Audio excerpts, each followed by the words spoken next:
ಗರುಡ ನ್ಯೂಸ್ಗೆ ಸ್ವಾಗತ. ಚಿಕ್ಕಬಳ್ಳಾಪುರ ಜಿಲ್ಲೆಯ ನೂತನ ಚೇಳೂರು ತಾಲ್ಲೂಕಿಗೆ ಸೇರುವ ಬುರುಡಗುಂಟೆ ಗ್ರಾಮ ಪಂಚಾಯಿತಿಯಲ್ಲಿ ಇತ್ತೀಚೆಗೆ ಬಡವರ ಮೇಲೆ ದೌರ್ಜನ್ಯಗಳು ಹೆಚ್ಚಾಗಿದೆ. ಹೇಗೆ ಅಂತೀರಾ? ಇಲ್ಲಿದೆ ನೋಡಿ ಒಂದು ಸ್ಟೋರಿ. ನಮಸ್ಕಾರ ವೀಕ್ಷಕರೇ, ಬುರುಡಗುಂಟೆ ಗ್ರಾಮ ಪಂಚಾಯಿತಿಯ ಮುಂದೆ ಸ್ವಲ್ಪ ಜಾಗವಿದ್ದು ಸುಮಾರು 30 ವರ್ಷಗಳಿಂದ ಅಲ್ಲಿ ಅನೇಕ ಬಡವರು ಪೆಟ್ಟಿಗೆ ಇಟ್ಟುಕೊಂಡು ಜೀವನ ನಡೆಸುತ್ತಾ ಬಂದಿರುತ್ತಾರೆ. ಆದರೆ ಪಂಚಾಯಿತಿ ಆಡಳಿತ ಅವರನ್ನ 1 ವರ್ಷದ ಹಿಂದೆ ತೆರವುಗೊಳಿಸಿರುತ್ತಾರೆ. ಆಗ ಅಂಗವಿಕಲರಾದ ಲಕ್ಷ್ಮೀ ದೇವಮ್ಮ ಕೂಡ ಅಲ್ಲಿ ಪೆಟ್ಟಿಗೆ ಹಾಕಿಕೊಂಡು ಜೀವನ ಮಾಡುತ್ತಿರುತ್ತಾರೆ. ಲಕ್ಷ್ಮೀ ದೇವಮ್ಮ ನ್ಯಾಯಾಲಯದಿಂದ ಸ್ಟೇ ನೋಟಿಸ್ ತಂದಿರುತ್ತಾರೆ. ಇತ್ತೀಚೆಗೆ ತಮ್ಮ ಪೆಟ್ಟಿಗೆ ಮೊದಲಿದ್ದ ಸ್ಥಳದಲ್ಲಿ ತಂದಿರುತ್ತಾರೆ. ಪಂಚಾಯಿತಿಯ ಆಡಳಿತ ಬಂದು ಅಂಗವಿಕಲರಾದ ಲಕ್ಷ್ಮೀ ದೇವಮ್ಮ ರವರ ಪೆಟ್ಟಿಗೆ ಇಟ್ಟುಕೊಂಡು ಹೋಗಿ ಮೂಲದ ಕೆರೆಯಲ್ಲಿ ಬಿಸಾಕಿ ಪೆಟ್ಟಿಗೆಯನ್ನು ಸರ್ವನಾಶ ಮಾಡಿರುತ್ತಾರೆ ಎಂದು ಅವರ ನೋವನ್ನು ತಿಳಿಸಿರುತ್ತಾರೆ. ಆದರೆ ಇನ್ನೊಂದು ಮುಖ್ಯ ವಿಷಯ ಏನೆಂದರೆ ಬುರುಡಗುಂಟೆಯ ಕೆರೆಯನ್ನು ಅನೇಕರು ಆಕ್ರಮಿಸಿಕೊಂಡಿದ್ದಾರೆ. ಅದರ ಬಗ್ಗೆ ತಲೆಕೆಡಿಸಿಕೊಳ್ಳದ ಪಂಚಾಯಿತಿ ಆಡಳಿತ ಈಗ ಬಡವರಾದ ಅಂಗವಿಕಲರಾದ ಲಕ್ಷ್ಮೀ ದೇವಮ್ಮ ಅವರ ಮೇಲೆ ತಮ್ಮ ಪ್ರತಾಪ ತೋರಿಸುತ್ತಿದ್ದಾರೆ.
ನನ್ನ ಹೆಸರು ಲಕ್ಷ್ಮೀ ದೇವಮ್ಮ.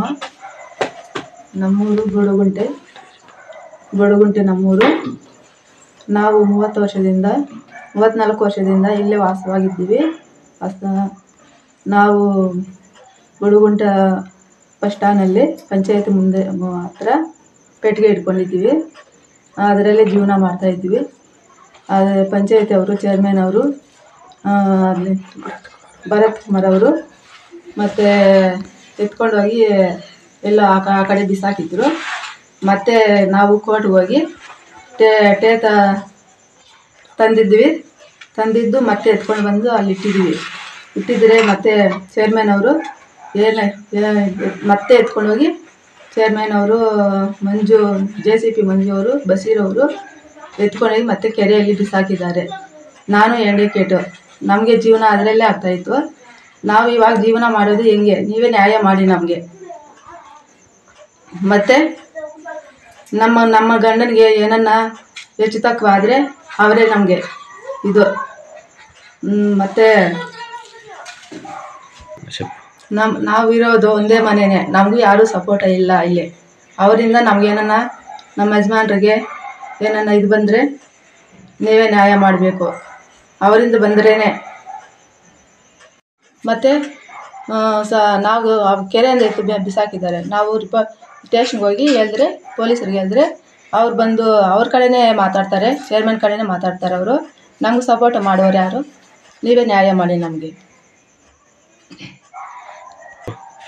ಮತ್ತು ಕೋರ್ಟ್ ನೋಟಿಸು ತಂದಿದ್ದೀವಿ ಸರ್. ಕೋರ್ಟ್ ನೋಟಿಸ್ ತಂದಿದ್ದೀವಿ. ಅವ್ರಿಗೆ ಪೊಲೀಸ್ ಅವ್ರಿಗೂ ಕೊಟ್ಟಿದ್ದೀವಿ.